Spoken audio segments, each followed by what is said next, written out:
In the face of an American culture that is wonderfully described in Bill Bishop's 2008 book, The Big Sort, we see that increasingly Americans are clustering themselves into like-minded groups.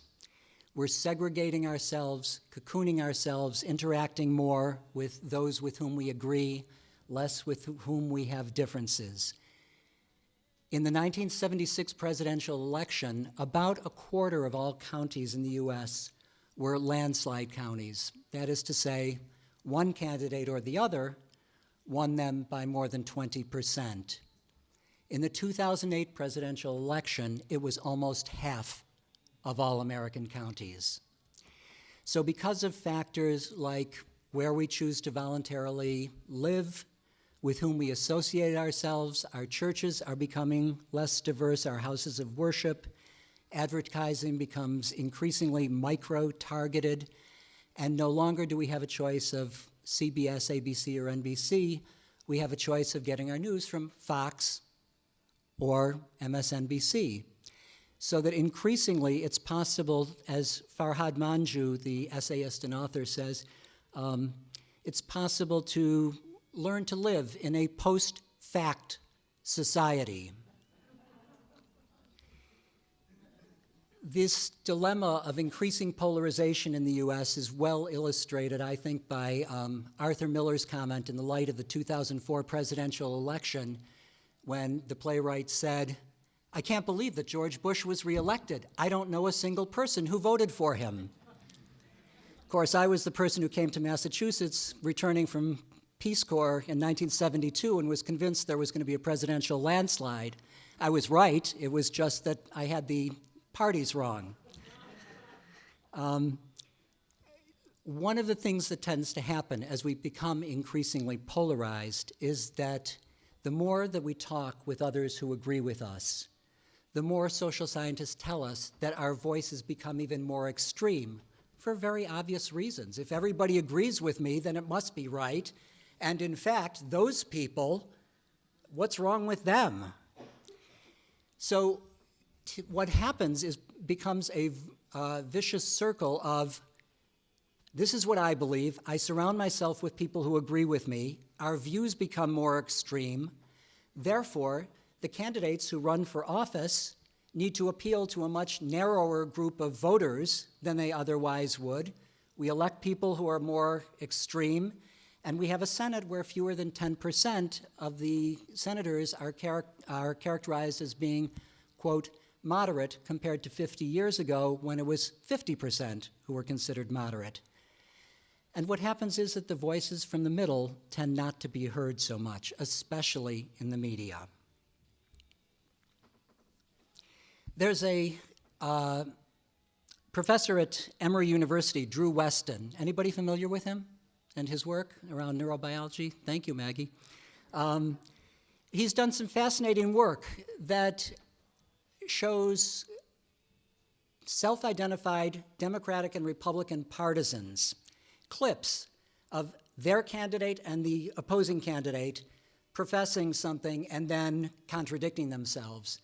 What happens, fascinatingly enough, is that the prefrontal cortex, the part of our brain that developed a little bit later and is able to process information and to make sense out of things and to listen to them and act rationally, shows absolutely no activity whatsoever when partisans are confronted with images of their candidate contradicting him or herself. Whereas we're very capable of recognizing when the opposing candidates do so. So what tends to happen in highly polarized environments are that we tend, or rather not we, but those other people, tend to select their facts and to choose which facts they pay attention to interpret them, to reinforce their core values and worldviews, not to form opinions, but to reinforce them. Have you ever noticed how people who disagree with you don't let facts get in the way of their opinions? Because I sure have. So to conclude, why dialogue? Why now?